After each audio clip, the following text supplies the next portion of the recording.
Hai anak-anak, apa kabarnya? Saya berharap kita dalam keadaan sehat dan lindungan Tuhan Yesus. Hari ini kita bertemu lagi dalam pembelajaran pendidikan agama Kristen. Kita masuk ke dalam pembelajaran kelima yang berjudul Allah Sumber Kekuatanku.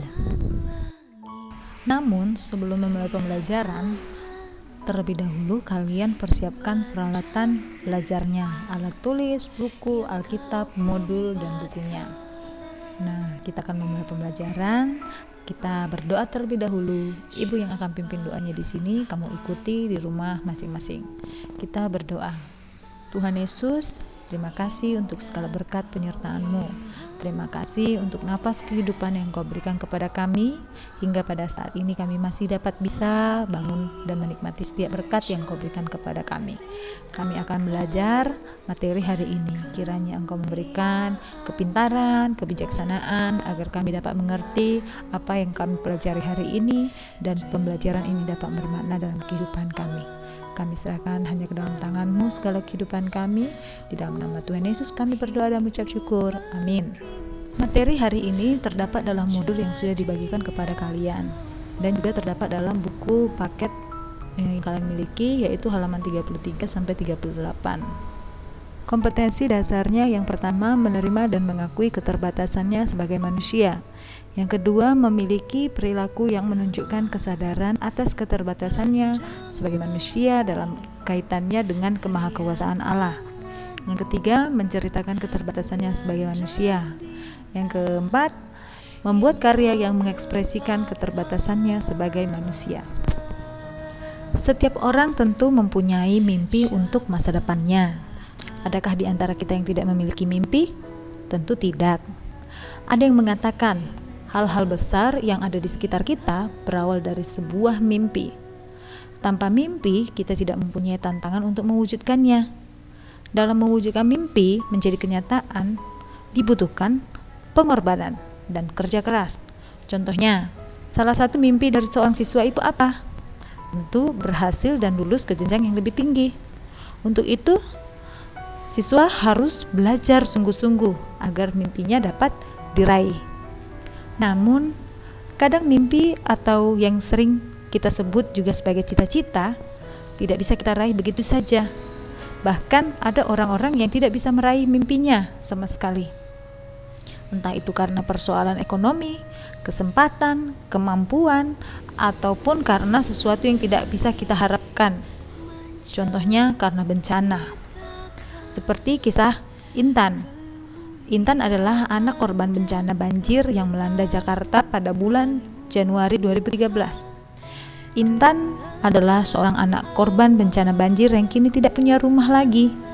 Rumahnya hancur dan ia juga tidak bisa bersekolah karena sekolahnya juga hancur. Mimpi Intan untuk masa depannya terganggu karena bencana itu. Namun, ada juga orang yang menghancurkan mimpi atau cita-citanya karena ulahnya sendiri. Misalkan malas belajar, menunda-nunda pekerjaan, tidak disiplin, dan sebagainya.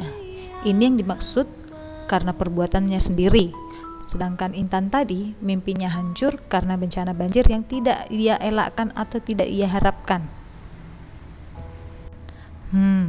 Sungguh menyedihkan kisah Intan ini kan anak-anak?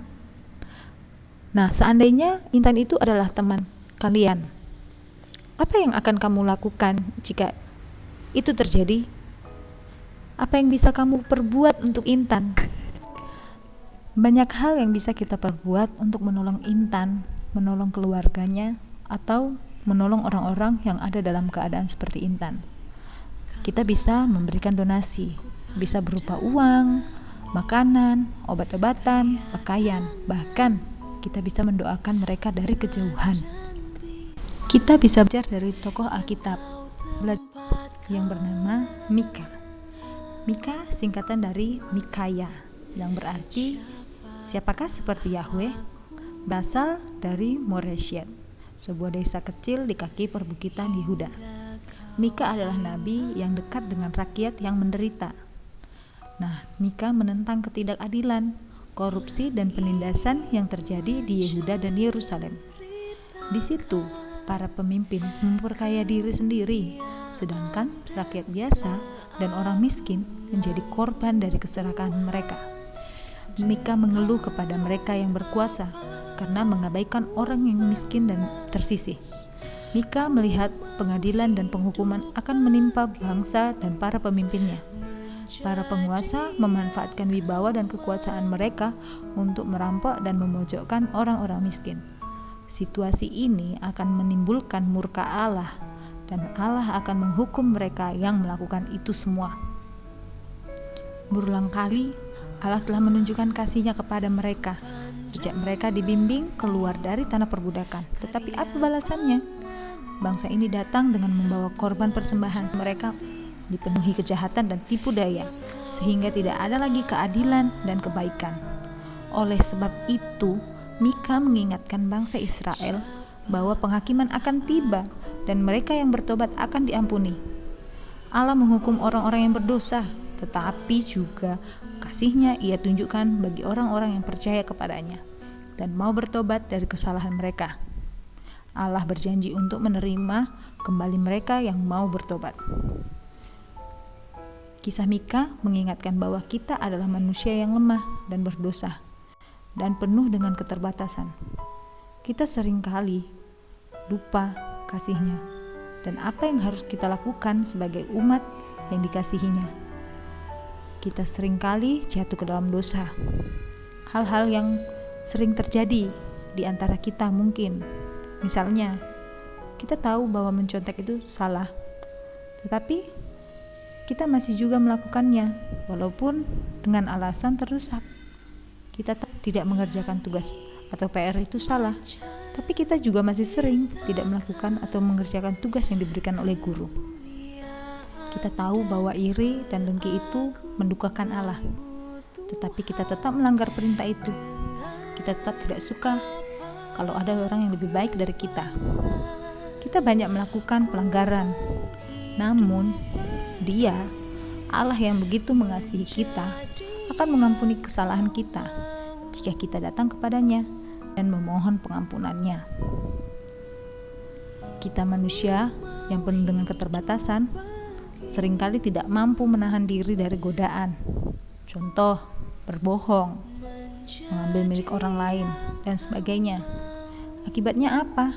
Kita jatuh ke dalam dosa karena kita melanggar perintah Allah. Namun kita bersyukur karena Allah mengasihi kita dengan bersedia mengampuni setiap dosa kita dan kesalahan kita apabila kita mau bertobat. Nah, sampai di sini pembelajaran hari ini.